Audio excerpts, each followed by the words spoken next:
अभिषेक मिश्रा और आज के इस वीडियो में हम लोग 12वीं कक्षा के चैप्टर 3 मैट्रिक्स को देखने वाले हैं। मैट्रिक्स को शुरू करने से पहले मैं एक एग्जाम्पल लेता हूं जिसमें हम लोग देखेंगे एक मोहल्ले के बच्चों के विषय में कुछ सूचना दी गई है।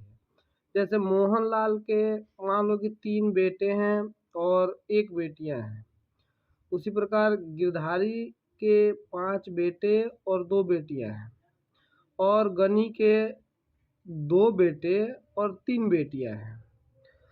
सर ये नाम कहाँ से लाते हैं आप? नाम थोड़े से पुराने ज़माने के हैं, पुराने ज़माना का ही मोहल्ला है। तो ये इन्फॉर्मेशन, और मान लो उस मोहल्ले में 100 लोग रहते हो, तो अगर 100 लोग के बच्चों की संख्या ऐसे लिखनी हो तो पूरा कॉपी भर जाएगा। तो इसको थोड़ा छोटा बनाने के लिए मैथ्स में क्या किया गया है, टेबल बनाते हैं हम लोग। आप लोगों ने पहले भी देखा होगा।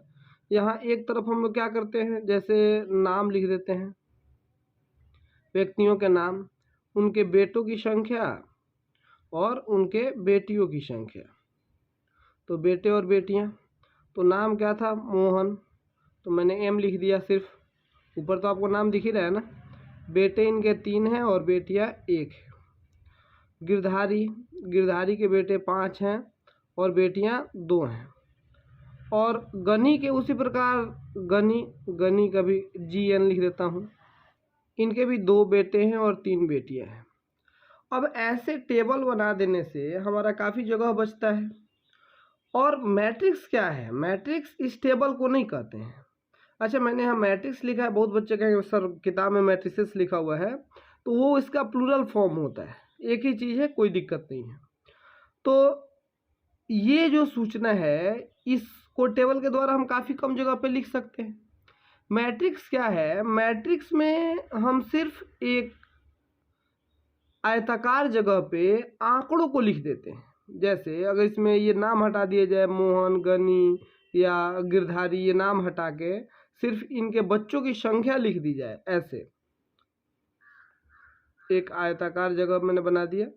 यहाँ 3, 5 और 2, वहीं दूसरी ओर 1, 2 और 3 हो गया। ये मैट्रिक्स है। मतलब मैट्रिक्स में क्या होता है, सिर्फ हम लोग टेबल के आंकड़ों को एक जगह लिख देते हैं। जैसे अगर मैट्रिक्स की परिभाषा की बात करी जाए तो इसकी सबसे छोटी परिभाषा NCERT में दी गई है, अवयुह संख्याओं या फलनों का एक आयताकार क्रम विन्यास है। क्रम विन्यास मतलब अरेंजमेंट, मतलब एक आयताकार रूप से चीज़ों को अरेंज कर दिया गया है ना, इसी को मैट्रिक्स कहते हैं। जब भी आप कहीं देखें कोई सूचना 3, 2, 5, 6, 4, 3, 2, 3, 1, ये क्या है? एक मैट्रिक्स है ना। तो एक आयताकार रूप में किसी भी चीज संख्या आंकड़ों को प्रस्तुत करना, ये मैट्रिक्स कहलाता है। आंकड़ों को सजाना, आंकड़ों को लिखना, ये मैट्रिक्स कहलाता है। तो अब हम लोग अगला टॉपिक अपना देखते हैं। मैट्रिक्स के बारे में कुछ और इंफॉर्मेशंस लेते हैं। अवयुह की कोटि, ऑर्डर ऑफ मैट्रिक्स, ये क्या होता है? तो देखो, अवयुहों में जो ये सीधे लाइंस होते हैं, मैं चिन्ह खींच देता हूँ, आपको दिख रहा होगा, इसमें 3, 2, 5 है। उसके बाद ये लाइन है, इनको हम लोग रो कहते हैं, पंक्ति कहते हैं। ऊपर मैंने देखा पंक्ति पढ़ाना है, तो पंक्ति इसमें 2 हैं, R1 और R2। ठीक है, 2 पंक्तियां हैं।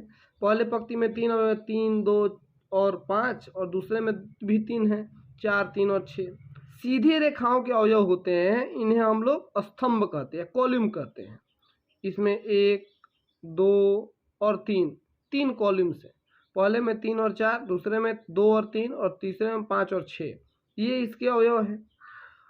अब इसमें C1, C2, C3, इसी प्रकार अगर इसको देखें तो यहाँ C1, C2 और C3 3 कॉलम्स हैं, तथा इसमें रो की बात की जाए तो ये भी 3 है, R1, R2, R3, यहाँ 3 रो और 3 कॉलम है।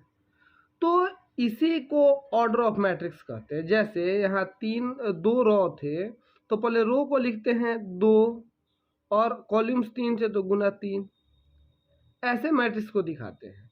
अगर ये मान लीजिए इसको A से दिखाना है और ये B है, तो अगर इसका ऑर्डर लिखना होगा तो हम कैसे लिखेंगे? ऑर्डर A का ऑर्डर क्या है? 2 गुना 3, मतलब A एक मैट्रिक्स है जो 2 गुना 3 के ऑर्डर में है। इसका ऑर्डर लिखना होगा B का, तो कैसे दिखाएंगे, बी एक मैट्रिक्स है जो 3 गुना 3 के ऑर्डर में है। इसकी पहली संख्या जो होती है ये 2, ये नंबर ऑफ रो दिखाता है, और दूसरी संख्या नंबर ऑफ कॉलम है ना। पहली संख्या मतलब पंक्तियों की संख्या को दर्शाती है, और दूसरी संख्या स्तंभों की संख्या को दिखाती है। अब मैं बात करने वाला हूँ किसी अवयव की स्थिति को दर्शाना। मान लीजिए यहाँ तो 6 है, अब 6 कितने नंबर पे है इस मैट्रिक्स बी में, 6 कौन सा अवयव है, इसको कैसे दिखाएंगे। तो इसको हम लोग छोटे ए से दिखाते हैं, और पहले इसमें ये कितने नंबर रो में है इसको लिखते हैं, पंक्तियों की संख्या लिखते हैं। तो 6 पहले पंक्ति में है तो यहाँ 1 लिख देते हैं, है ना। और कॉलम की संख्या बाद में लिखते हैं, तो दूसरा क्या है 6, तो ए एक 6 द्वारा दिखाते हैं। ए एक 6 का मतलब क्या है कि ए एक अवयव है जो पहले रो और दूसरे कॉलम में है, तो ए एक 6 बराबर क्या होगा 6। उसी प्रकार ए 2 3 का मान निकाल के बताइए। तो 2 पहला रो दूसरे रो में है और कॉलम तीसरा, तो यह भी 6 है, देख रहे हैं, यह भी 6 हो जाएगा। उसी प्रकार आप ए 3 1 का मान निकाल के बताइए। तो तीसरे रो में 2 5 और 7 है, और कॉलम पहला है, तो यही आएगा तीसरा रो और कॉलम पहला बराबर 2। मुझे उम्मीद है कि ये बातें आपको समझ में आ गई होंगी। इसको जनरल टर्म में ए आई जे द्वारा दिखाते हैं। तो हम इस प्रश्नावली के कुछ एग्जाम्पल्स को देखते हैं, फिर हम टाइप्स ऑफ मैट्रिक्स पढ़ेंगे। हमारे सामने है एग्जाम्पल 1, कह रहा है 3 फैक्ट्रियाँ 1 2 3 में पुरुष तथा महिलाएं कर्मियों से संबंधित सूचना पर विचार करें। मतलब फैक्ट्री, पहली फैक्ट्री, दूसरी फैक्ट्री और तीसरी फैक्ट्री है। इसमें 30 पुरुष है, महिलाओं की संख्या 25 है। दूसरी में 25 पुरुष हैं, 31 महिलाएं हैं। तीसरी फैक्ट्री में 27 पुरुष और 26 महिलाएं हैं। कह रहा है उपयुक्त सूचना को 3 गुना 2 आव्यूह में निरूपित करें। मैंने अभी ऑर्डर पढ़ाया था आपको। 3 गुना 2 का मतलब क्या है, इसमें आपको 3 रो बनाने हैं और 2 कॉलम्स बनाने हैं, और तीसरी पंक्ति और दूसरे स्तंभ वाली प्रविष्टि का क्या प्रकट करती है, तो उसको भी देखते हैं। पहले तो इसको मैट्रिक्स में बदल देते हैं, जिसमें हमको 3 तो रो लेना है। तो रो तो R1 R2 R3 है, तो यहाँ 30 और 25, 25 और 31, यहाँ आ गया 27 और 26। ये इसका ऑर्डर 3 गुना 2 हो गया। देख लीजिए 3 रो हैं और 2 कॉलम्स हैं, तो ये हमने लिख दिया। अब दूसरा क्या कहता है कि तीसरी पंक्ति और दूसरे स्तंभ वाली प्रविष्टि क्या प्रकट करती है, मतलब ए 3 और 2 हमें ज्ञात करना है। तो ए 3 2 क्या है, तो तीसरी पंक्ति 1 2 3 और दूसरा स्तंभ ये 26 है ना। इसी को लिखते हैं बराबर 26। यह क्या दिखाता है, यह 26 क्या दिखाता है कि तीसरी फैक्ट्री में महिलाओं की संख्या दिखाता है। वहीं लिख दीजिए A32 तीसरी पंक्ति में महिलाओं की संख्या दिखाता है, महिलाओं की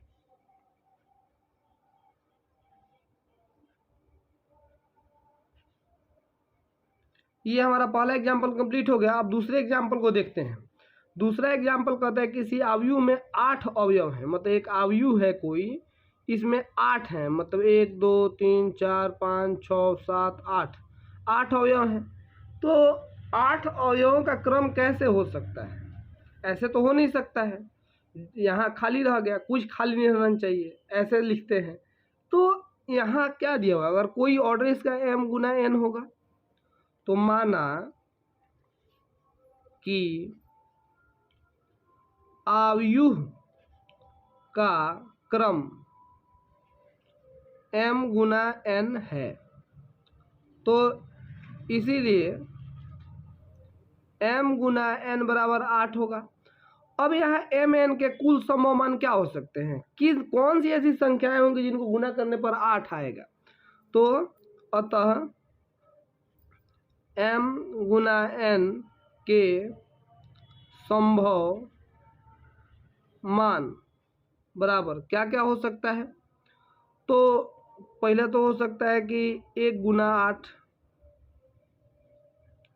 दूसरा हो सकता है 8 गुना 1, तीसरा हो सकता है 2 गुना 4 और 4 गुना 2। इसके अलावे इन 4 कोटियों के अलावे और कोई कोटि संभव नहीं हो सकती है। तो ये हमारा दूसरा एग्जाम्पल भी कंप्लीट हो गया। अब एग्जाम्पल 3 देखते हैं। कह रहा है कि एक 3 गुना 2 अवयव की रचना कीजिए जिसके अवयव ए आई जे बराबर 1/2 और ये मॉड ऑफ आई माइनस 3 द्वारा प्रदत्त है। तो हम पहले 3 गुना 2 अवयव की रचना कर लेते हैं। क्या होगा, A1 पहले रो में है तो रो 3 तो होना चाहिए, तो A2 और A3 3 रो हो गए। अब इसमें कॉलम 1 1 आएगा, 2 ही कॉलम लेना है। तो यहाँ A1 2, यहाँ दूसरा रो और पहला कॉलम है, यहाँ दूसरा रो और दूसरा कॉलम है, यहाँ तीसरा रो और पहला कॉलम है, और यहाँ तीसरा रो और दूसरा कॉलम है। यही हमारा संभव होगा। अब यहाँ दिया हुआ है ए आई जे बराबर 1/2 आई माइनस 3j का मॉड। तो A11 निकालते हैं। A11 बराबर 1/2 मॉड ऑफ आई का मान भी 1 है माइनस 3 गुना 1, जे का मान 1 है।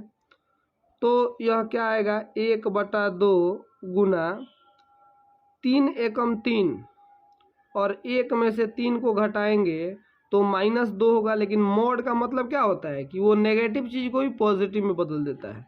तो बाहर 2 ही हो जाएगा, कट के 1 आ गया। अब A12 का मान निकालते हैं।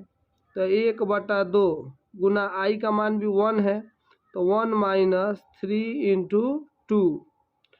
तो क्या होगा, 1/2, इसको सॉल्व करते हैं मॉड के भीतर को, 3 दूना 6 और 1 में से 6 जाएगा तो 5, तो गुना 5 होगा। तो क्या होगा, 5/2। अब हमने A1112 निकाल दिया। अब A21 निकालते हैं। तो 1/2 अब मॉड ऑफ 2 माइनस, अब 3 गुना 1, जे का मान 3 है, क्या होगा 1/2, अब 3 एकम 3 और 2 में से तो 3 जाएगा तो -1 गुना 1 हो जाएगा। मैंने आपको बताया था कि मॉड में माइनस प्लस हो जाता है, बराबर 1/2 ही हो जाएगा। उसी तरह अब A22 निकालते हैं। तो 1/2 मॉड ऑफ 2 माइनस 3 गुना 2, तो ये क्या हो जाएगा, 3 दूना 6 तो 4 हो जाएगा, बराबर 1/2 गुना 4। ये जोड़ घटाव है। अगर मैं थोड़ा तेज कर देता हूँ तो आप इसको समझ सकते हैं ना अपने से, आप अपने से करके देख लीजिएगा। A31 निकालते हैं। तो 1/2 और मॉड ऑफ 3 माइनस 3 इंटू 1, तो बराबर 1/2 गुना 0 बराबर 0 हो जाएगा। A32 1/2 मॉड ऑफ 3 माइनस 3 गुना 2, तो 3 दूना 6 तो 3 आएगा, 1/2 गुना 3 बराबर 3/2। ये हमने निकाल दिया। सॉरी आपको नहीं दिख रहा था। तो अब मैं यहाँ मैट्रिक्स लिख देता हूँ जो हमारा क्रम है। पहले हमारा 1 आया है, 1 लिख दिया मैंने। दूसरे पे हमारा क्या आया है, 5/2, 5/2 मैंने लिख दिया। यहाँ पे 1/2, 2, 0, 3/2। ये हमारा मैट्रिक्स निकल गया। ये उदाहरण 3 भी कंप्लीट होता है। अब हम लोग मैट्रिक्स के प्रकार को देखते हैं। स्तंभ आयुः किसे कहते हैं? स्तंभ आयुः कहते हैं जिसमें सिर्फ एक स्तंभ हो। हम लोग अवयुहों को प्रकार पढ़ते हैं, जिनमें में 7 प्रकार के अवयुहों को पढ़ना है। तो स्तंभ आयुः कहते हैं जो जिसमें सिर्फ एक स्तंभ हो। जैसे ये 3, 2, 1, इसमें आप देख लीजिए एक स्तंभ है, यह स्तंभ आयुः कहलाएगा। उसी प्रकार पंक्ति आयुः आप समझ गए होंगे, जिसमें सिर्फ एक पंक्ति हो, 2, 3, 4, ये पंक्ति आयुः है। इसमें सिर्फ पंक्ति है और पहले वाले में सिर्फ स्तंभ था। तो मुझे नहीं लगता कि इन दोनों को ज़्यादा समझाने की जरूरत है। जिसमें सिर्फ एक स्तंभ हो उसे स्तंभ आयुः, जिसमें सिर्फ एक पंक्ति हो उसे पंक्ति आयुः कहेंगे। अब आते हैं वर्ग आयुः। यह भी ज़्यादा समझाने की जरूरत नहीं है। वह आयुः जो वर्ग की तरह दिखे, जैसे 2, 3, 4, 5। देखो तो इसमें दो मतलब रो और 2 कॉलम्स। अगर कहें स्तंभ आयुः में का ऑर्डर अगर लिखने को कहे तो कैसे लिखेंगे, यह होता है 1 गुना m के फॉर्म में, m गुना 1 के फॉर्म में। तो इसमें रो 3 है और कॉलम 1 है। अब जरूरी नहीं 3 हो, यहाँ 4 5 कुछ भी हो सकते हैं रो, लेकिन कॉलम बस 1 होना चाहिए। और ये कहें तो यह 1 गुना m के फॉर्म में है।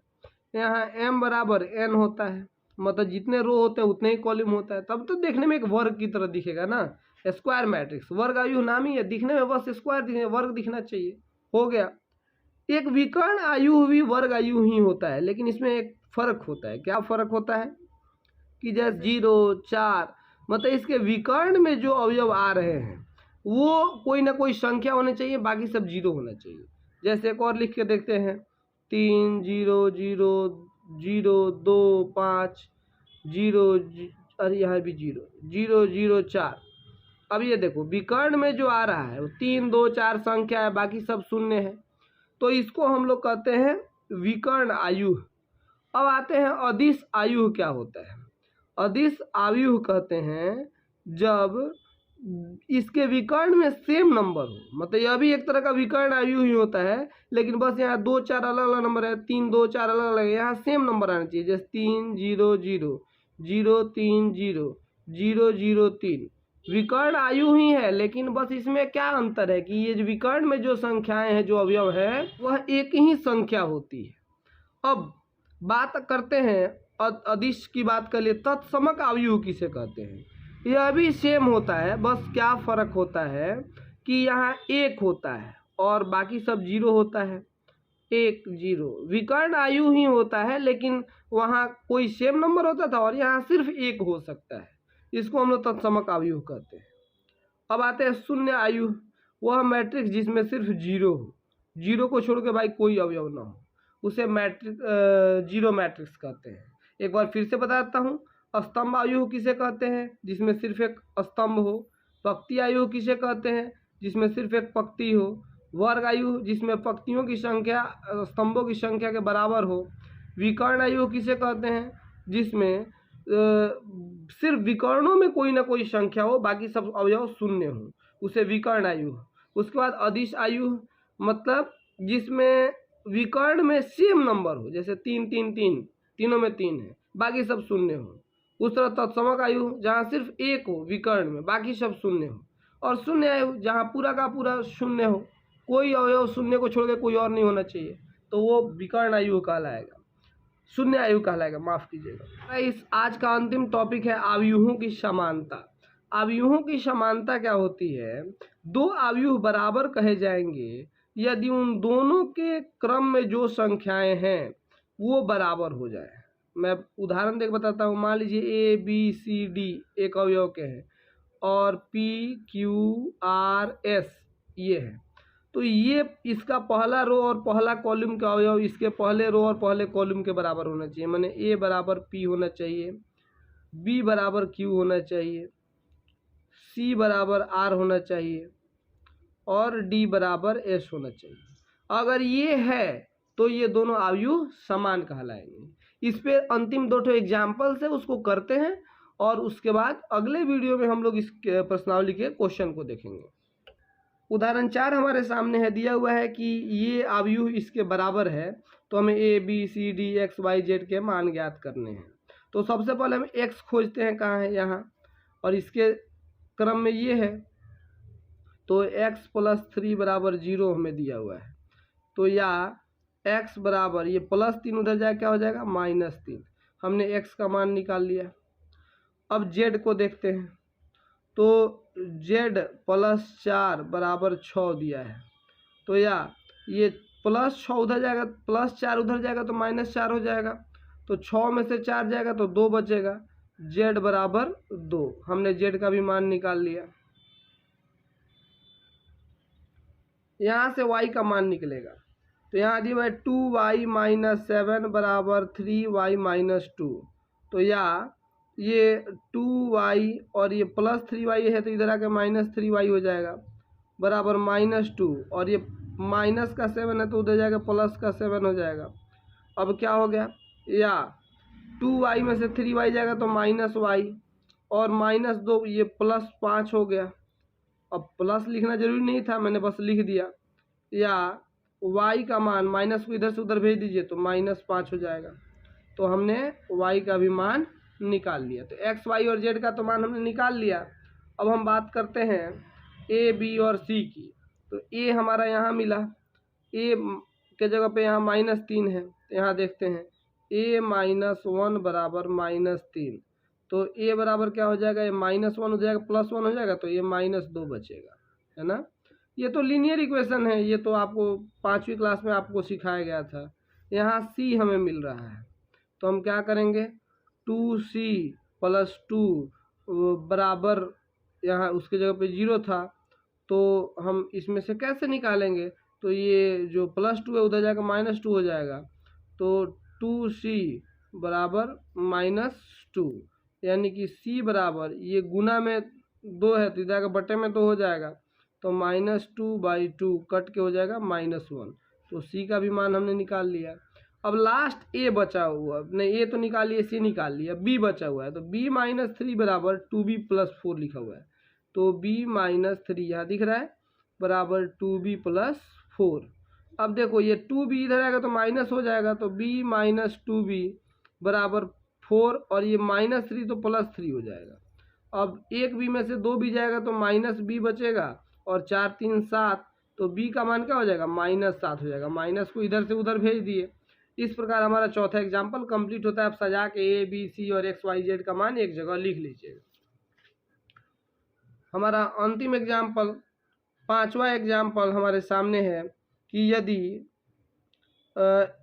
ये इसके बराबर है तो ए बी सी डी का मान ज्ञात करना। ये तो उससे ज़्यादा आसान है।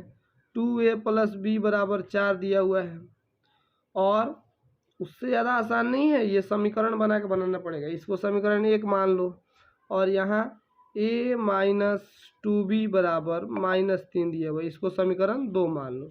अब आपको इसे सॉल्व करना है। 1 में 2 से गुना करेंगे तो आएगा 4a + 2b बराबर 4 दूना 8, और 2 को इसमें जोड़ दीजिए तो a - 2b बराबर -3। ये कट गया, यहाँ से क्या आया, 4a और 1 5a आ गया, और बराबर 8 में से 3 जाएगा तो क्या होगा, 5 ही होगा। अब a बराबर 5/5 कट के आ गया 1, a का मान 1 आ गया। अब लिखिए a का मान समीकरण किसी में रख लीजिए, 2 में रख लेते हैं। 2 में रखने पर तो a की जगह a - 2b बराबर -3 है, तो a का मान 1 आया है, -2b बराबर -3।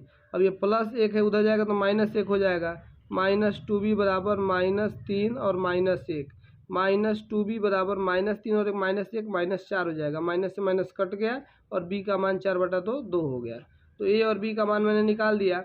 आप इसी प्रकार अपने से c और d का मान निकाल लीजिए, क्योंकि वीडियो लंबा होता जा रहा है। और अभी के इस वीडियो में बस इतना ही। अगले वीडियो में हम लोग प्रश्नावली के सभी प्रश्नों को देखेंगे। Thank you.